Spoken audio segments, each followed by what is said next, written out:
Babadarım, güzel yarım, yollarında daim gözüm.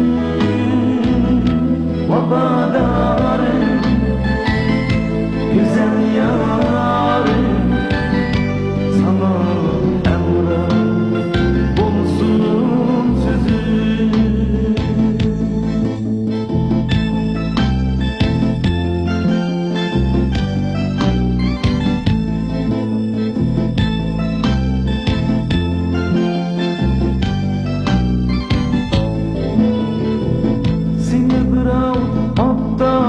Dize aldanlığın kütegin başı, yemekler ötken şu akşam,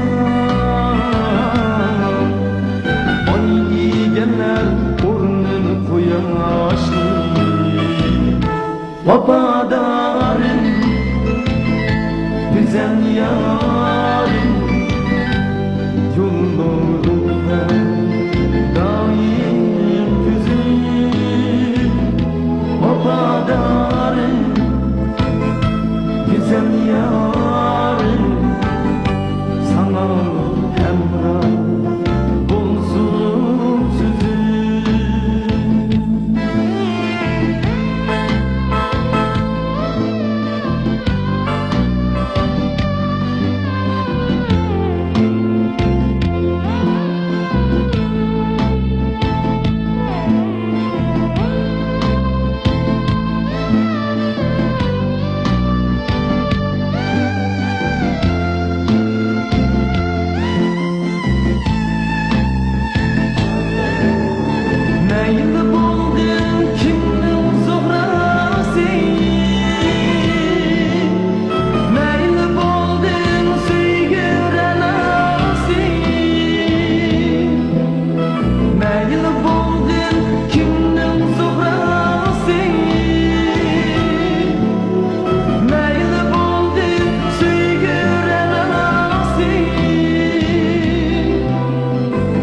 Sen eğer canın süzüge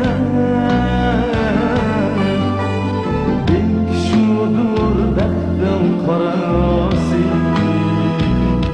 Babadarım, güzel yarım, yollarında daim gözüm. Babadarım, güzel yarım, sana hemrah olsun sözüm. Babadarım, güzel yarım, yollarında daim gözüm. Babadarım, güzel yarım,